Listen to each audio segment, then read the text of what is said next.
Hey guys, what's up? It's Aaron here with Iron Therapy Training, and I am a health and fitness expert right here in Great Bend, Kansas. I am certified through the National Academy of Sports Medicine, certified personal trainer, certified corrective exercise specialist, certified nutrition coach, and I am a body transformation expert right here in Great Bend, Kansas. Now, our programs, we have helped transform hundreds of people's lives, losing up to 90 pounds while maintaining their muscle, getting out of aches and pains, and moving with a better quality of life.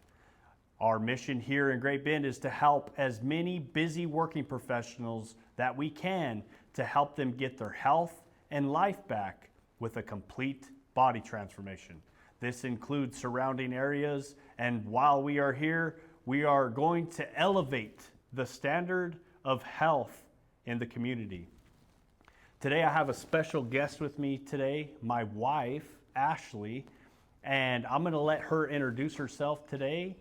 We have a special talk. Ashley, go ahead and introduce yourself. Yeah, so like Aaron said, my name's Ashley. I'm also certified up to my eyeballs.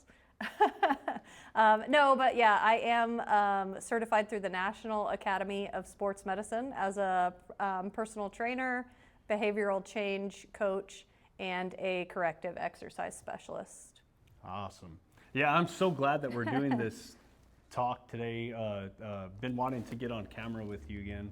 My wife has been on this journey with me, and she's been through a lot. We've been through a lot together.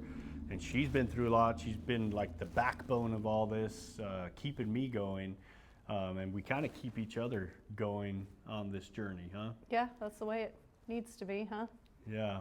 So our talk today, guys, it's really special. It's the hardest client to train is the one in the mirror. And we're going to talk about how professionals even struggle and why professionals struggle with consistency. We're also going to talk about why falling off the plan can make you emotionally spiral. And then we're going to talk about why self-awareness doesn't always create change. And this is a lot that we're going to go into. We're going to dive deep into these things. This is going to be a lot of personal experiences here, coming from what we actually experience and see, and strategies that we use to get out of these behaviors and create better change for ourselves as well. So this is going to be some good tips and advice here. If you're wanting to learn more, you're just going to have to stay tuned.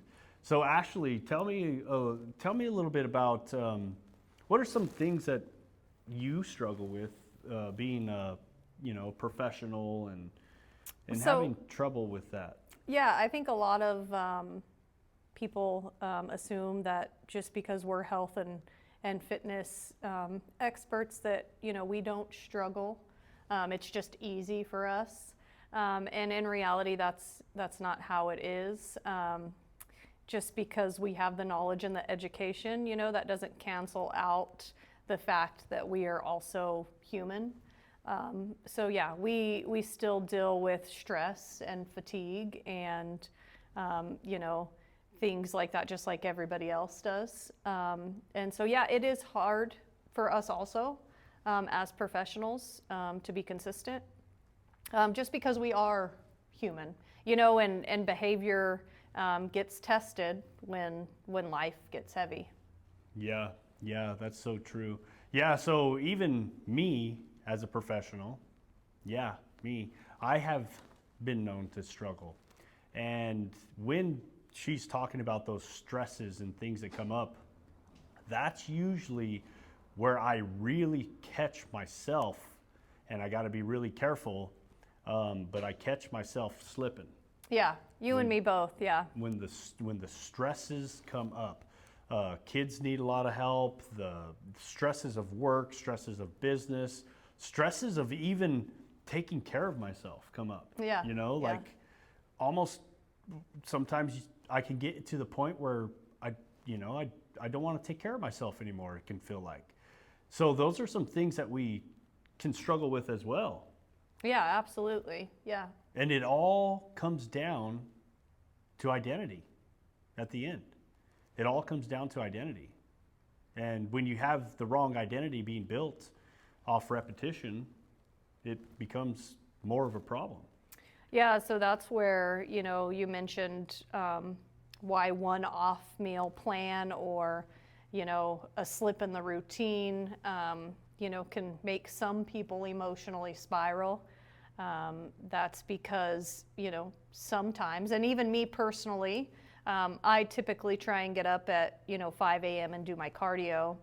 And if I miss a day, or a day that, a scheduled day that I'm supposed to be in here doing my cardio, I've had times where I've, kind of labeled myself as a failure at that moment. And then, it kind of carries on into the rest of that day.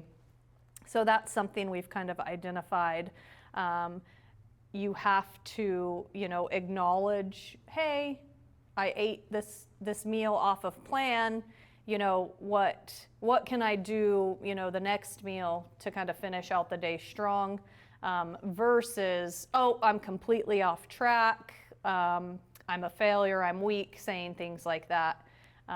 So yeah, I think that's why some people may spiral, is just because they identify with that failure or that weakness, for the rest of the day, or even maybe the rest of the week, or for a few days for some.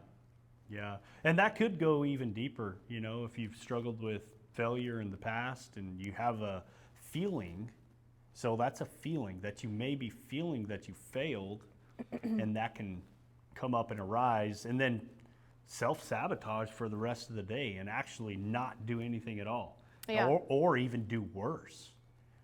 I've had that before. I've experienced with Oreos quite a bit. So Oreos are a problem food for me. I have identified that, and I know better than to just have an Oreo. It's better for me to just stay away, because I'll eat the whole row of Oreos, like pretty easy, and that comes down to the addictiveness of food too. However, there's been times where I've had some Oreos and I could have stopped myself. And then I went back and grabbed a couple more Oreos, and then ate them, came back, grabbed a couple more Oreos. After I got to a certain point, I'm like, well, hell, I already pretty much messed up. Why not just eat the rest of them? I screwed up already. And that's such a bad... Yeah, that's what I was going to say. Like, one cookie leads to the entire day ruined because of the internal dialogue, like what you told yourself at that point. Well, the whole day's ruined. Might as well eat the whole package of Oreos. Yeah. So we've experienced these things. Those setbacks become dangerous, when you label it as a failure for the rest of the day. And that's what we talk about, the language that you speak, the words that you say, the way your mind is being framed in that moment is what can change everything. So studies have found, even starting the day off, with a bad meal, starting the day off with a bad meal that you're not wanting to eat, that behavior continues for the rest of the day. Mm-hmm. Yeah. Instead of following what you were supposed to in the morning or eating a healthier meal for breakfast, you're more likely to continue eating healthier for the rest of the day. If you start off with a cinnamon roll and a lot of sugar, that behavior usually continues through the rest of the day, and it's been proven through studies and science. So, and that's because people are labeling that cinnamon roll as bad, or I'm a failure, I'm off plan, I'm weak-minded, and then that carries with them for the rest of the day. Yeah, so that's what we're talking about on some of the being aware, so a little bit of awareness there. And also, like, the things that we struggle with as professionals, you can see we're human too. We have to consciously still be aware and still work on these things and work on our identity and work on how we're framing ourselves and work on the words that we're saying, because that can cause self-sabotage very quickly. What was the next topic we were going to talk about? Kind of about that self-awareness, how self-awareness isn't always enough. to create change. A lot of people are aware of the problem. They say, hey, I have this problem. Why am I still doing it if I know I have this problem? And that's mainly because, self-awareness without, interruption just kind of keeps that habit in control. So for instance, me, I told you one time, like, I keep eating. Like, I can't stay on, the plan. I just keep eating. And sometimes it takes someone else to kind of come in and interrupt that awareness, to kind of break that habit. Yeah, to break the cycle, to break that connection, that unconscious connection that you may have had. So give them an example. What was your go-to when that happened? What was your number one go-to? What do you mean? When you were struggling with that, and you were thinking like you needed to do more research. Oh, yeah. So I was like, maybe I'm not consuming enough carbs. Maybe I have a binge eating disorder. Like, it was just excuses, I think, for the most part. And that's where Aaron kind of came in and just, as far as weight loss goes, it's pretty simple, right? It's the most guaranteed thing if you just follow the plan. 100% guaranteed. 100% guaranteed if you follow the plan. So it was almost like I was trying to create all these excuses and all these other beliefs. And in reality, it was just me, struggling with some of those things where I would label myself as weak or as a failure. And then that would just I was just carrying that. Yeah. So she had all the knowledge, and do you mind if I tell them what I told you? Yeah, go ahead. So she had all the knowledge and everything that she knew what to do, but she still wanted to go do all the research. So she went to, Chat GPT and started looking up all these things. Why am I doing this? Why is this going on? Maybe I need more carbs. Maybe I need this. This is what's going on. And I said, Ashley, stop. Maybe, yeah. Like, stop. Quit overthinking everything. You're overthinking right now. Stop. Why are you allowing yourself to put that food in your mouth? You're allowing this behavior to happen. It's not nothing we need to adjust. It's not nothing we need to change. It's you're allowing this to happen. Why are you allowing yourself to continue with that behavior? So it was like, the behavior was happening and there was no interruption in that habit. So that's where, as far as interruption goes, typically, people are aware, and then you need to interrupt, and then you need to replace that behavior. So I kind of had a pattern. I saw the pattern of what time, the environment that I was in, when I would eat off a plant. So I was aware of all of that. So then at that point, it was like we need to interrupt and replace the behavior.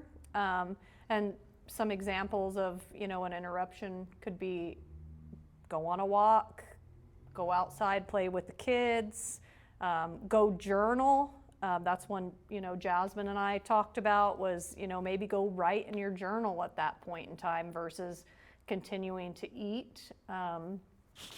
So just replacing the behavior, interrupting, the habit and behavior, and then repeating the new behavior until it becomes the new identity. Yes. And when I was getting into where I was going to, when I interrupted that for her from the outside, that's what helped her, like, think. It just kind of made her hit think, me. Wait a minute. I am allowing myself to do this, and I need to stop that. Okay, so her go-to was more information. I need more information. I need to see why. I need to look in. I need to research more.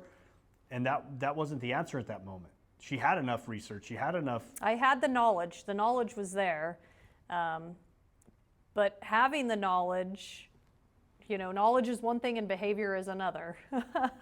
It is, Yeah. yes. Yep, And there's a so- lot of professionals that still struggle with this. And that's why we're having this talk now, because we even struggle with these things. And we still have to work on ourselves every day to be a better version of ourselves. I'm always actively working on being Aaron 10.0, version 10.0. And every day I'm actively working on trying to be a better person, doing things better. What can I do better and change and things like that, so I could be the best version of myself for my family, for the business, for my wife, for the kids, for myself. Because a lot of times, like, we want to help everybody else and we'll, neglect ourselves. Yeah, I mean, as far as health and fitness professionals, even any kind of health professional, like nurses, we know nurses are, they're really, really eager. They want to help everyone else, and sometimes they put themselves on the back burner. I guess, we could kind of be considered the same way. This is what we do for a living.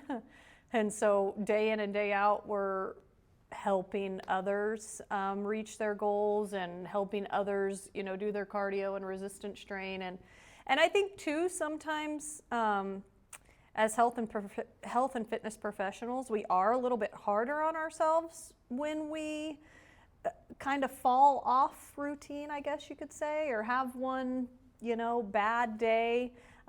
Just because of maybe the guilt that comes along with that. Like, I know I've thought in my head before, oh, I just told so-and-so they need to be doing their cardio. Yeah. There's no excuse. Get in here and do your cardio. But then I don't show up at 5 a.m. and do my cardio.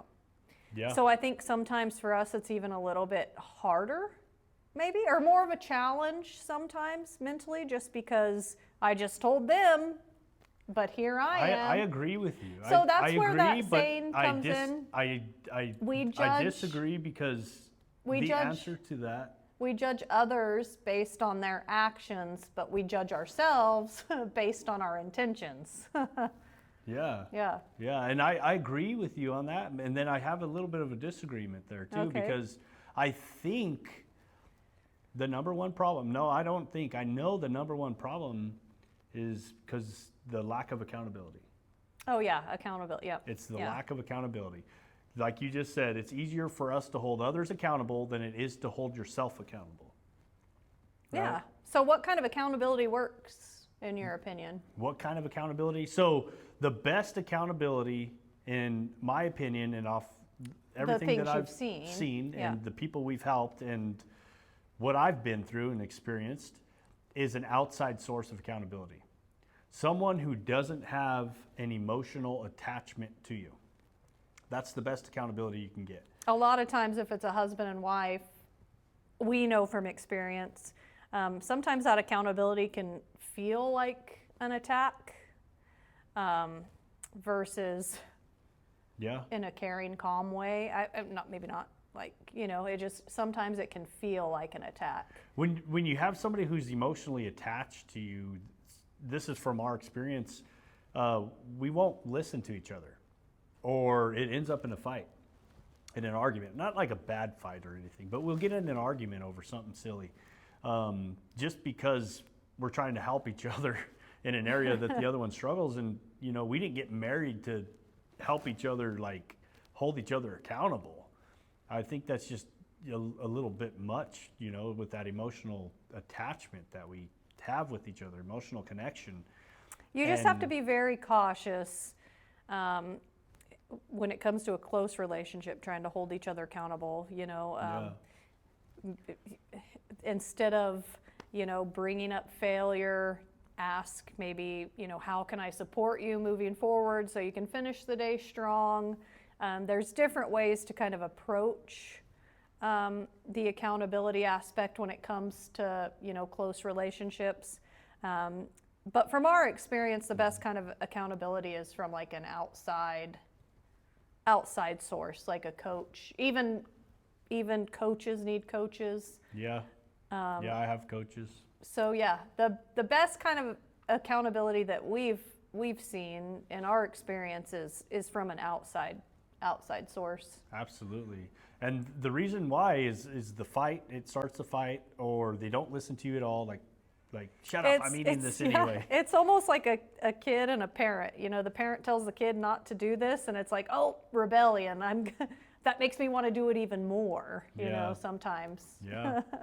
Yeah. So also, asking the right questions and allowing them to decide to make that change themselves. And if you don't know the right questions to ask for them to become self-persuasive, then they continue doing the same thing that they're doing. And people really hate to be told what to do. Yeah, the tone matters, and the way you're asking the questions matter. It's not what you say, it's how you say it. So yeah, that can make a difference. Yeah, with all the right verbal cues and pauses, and the way you ask the question makes all the difference in the question you just asked. It can make somebody think deeper just by the way you ask it, or with the tone behind the way you ask it. And with the curiosity tone, or however you're asking the question, can change how deeply they reflect and think on it. So that's the power of coaching there. That's the power of knowing the right questions to ask to help people change their lives. And when we go back to like when we were just talking about that little area when Ashley was struggling, and I had to ask her that question, like, no, wait, like stop. Like I had to stop her in the moment, and I had to ask her that question, like, why are you allowing yourself to put that extra food in your mouth? Or why are you allowing yourself to continue with this behavior? And that made her stop and think, like, wait a minute. Like that woke her up right there. That woke her up, got her out of that cycle. So those are the things that, sometimes the questions you need to ask so they can unlock that area and quit staying in the cycle. The loop. The loop, yeah. So what are some other examples that, you've noticed that we both struggle with that we could share with some more people here?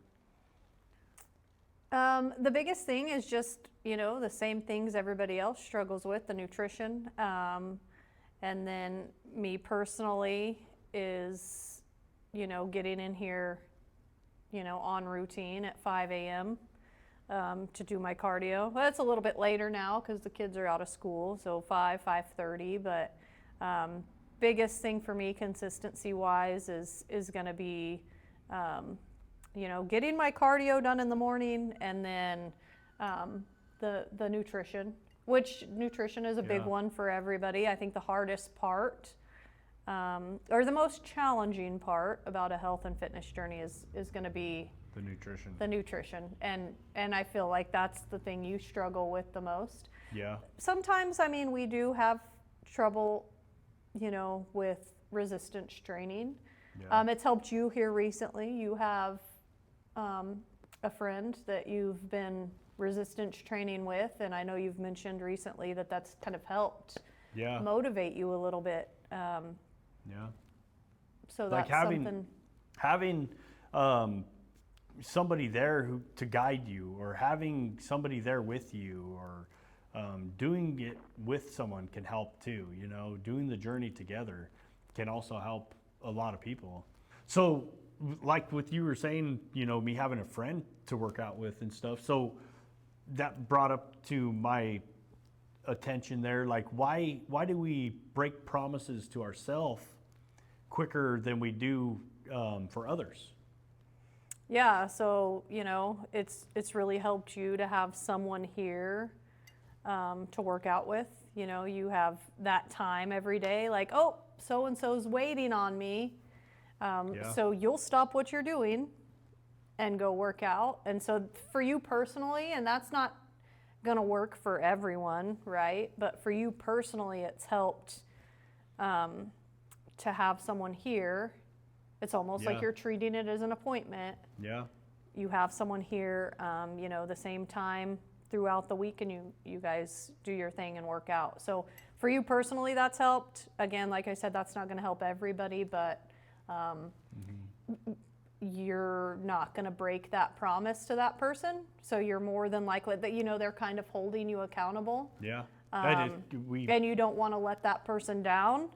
They're relying on you to be here at that certain time to work out with them. So that's why you're more than likely to come out here and do your resistance training, because you're not going to break that promise or let that person down. Yeah. Yeah. So that's what has helped me a lot, you know, having the accountability. And I talk about accountability. We've talked about accountability throughout many of our discussions. And the number one thing that people seem to be lacking is accountability to do the work. Accountability, somebody there to check in on them, somebody there to help them keep going, somebody there to be in their corner and tell them they're doing a good job. And that's what helps a lot. Just for me and my friend that I work out with, TJ, like that helps me and it's helping him a lot, you know, with being able to show up for yourself, you know, having that accountability, committing. It's not just accountability, it's committing. Yeah. Committing to the change too. Like committing to doing something, not giving yourself like a way out. Yeah, because the brain will always choose that comfort, you know, versus so that your brain will renegotiate anything at any point in time for you not to do the thing that you want to do. It's going to want you to take the easy path, not the thing that's harder. So it's going to renegotiate, try to trick you. You've been busy today, just take the day off, like you've done a lot already. Yeah, it's going to renegotiate for you. It's going to help you self-sabotage if you're not careful. And that's why like commitment is a big one, and accountability. And the reason I talk about commitment, I'll get a little bit into like when things got really stressful for us and we were fighting the insurance company, we were going through all that mold problems at the other building and the roof was leaking. It just wouldn't stop leaking no matter what they did. And I was having all those troubles, but I'm so committed in the business. There's no way for me to get out. Like I burnt the boats. So being committed like that makes you continue down your path. If I would have had my plan B, my welding truck and welding machine, who knows what I would have renegotiated? Who knows what I would have told myself, you know, well, screw it. Let's just go over here and do a pipeline job real quick, get all this problem solved, right? And that wouldn't have been the answer. But that's what I'm talking about with commitment. When you commit and you burn the boats and you go all in and you don't give yourself an option out, there's no other choice but to succeed. There's no other choice but to keep going. So that's the commitment part that can also help stop a lot of this self-sabotage, this renegotiation. One of your coaches told you, right? There's only plan A, no plan B. We don't have a plan B. There's just plan A. Multiple of my coaches have said that. Yeah. And having that accountability when I was going through that and having a coach there, you know, I was blaming myself for poor leadership. This is poor leadership in business. And he stopped me. He stopped me in my tracks and was like, you know, poor leadership. Where do you have poor leadership? Tell me what's poor leadership. You shut your business down because mold was in the building. For the safety of the health team and your team clients. And clients and everybody. You protected your revenue the best you could, found a location to rent out. So we could continue operations. Made it through operations. Then you found a new place, got everything moved over, continued doing the business, kept showing up. Where was the poor leadership? And when he asked me that, because I was blaming myself, I was like, dang, you know, that was good leadership.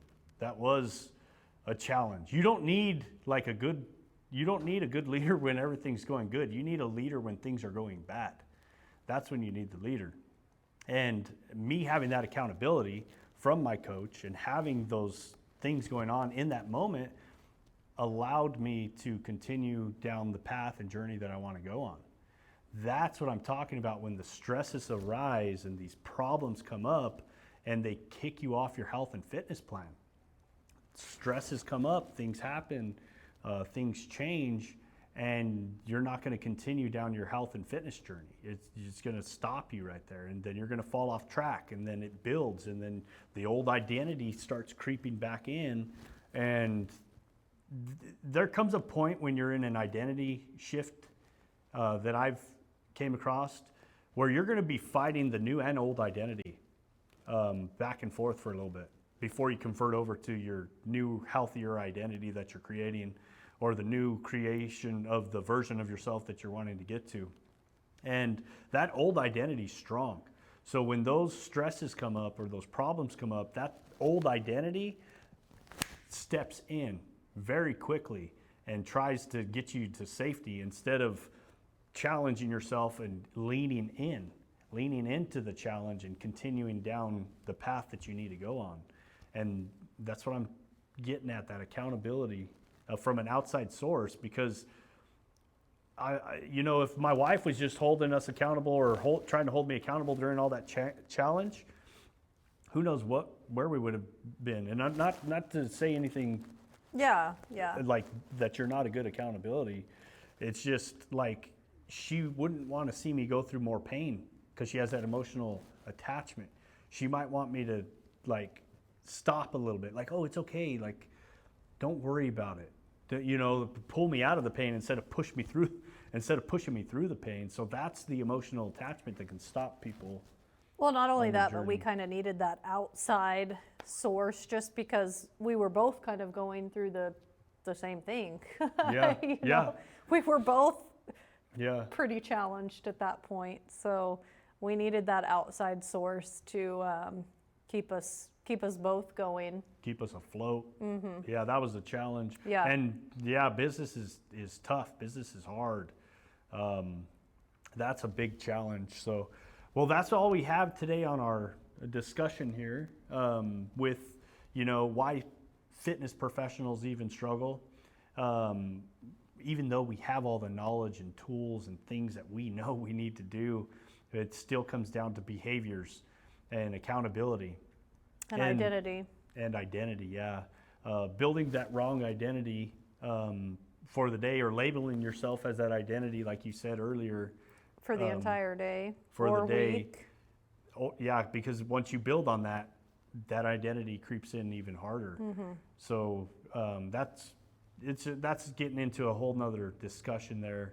Gets a little deeper, but we talked about why self-awareness doesn't always do the trick either to create change, and we gave you guys tips and tricks off of actual real lived experiences that we've been through as health and fitness professionals while running a business, while having 4 kids, and still trying to keep up with ourselves. So hope this talk helped you guys. Again, this is Aaron here with Iron Therapy Training. I have my wife Ashley here with me today. If you guys want to know any more about transforming your lives, or how you can lose weight while maintaining your muscle, getting out of pain, and wanting to feel better on a day-to-day basis, being able to do the things you love, and you're 40 and over, reach out. Let's have that conversation and see if there's anything we can do to help you going forward. Again, this is Aaron with Iron Therapy Training. We'll see you soon.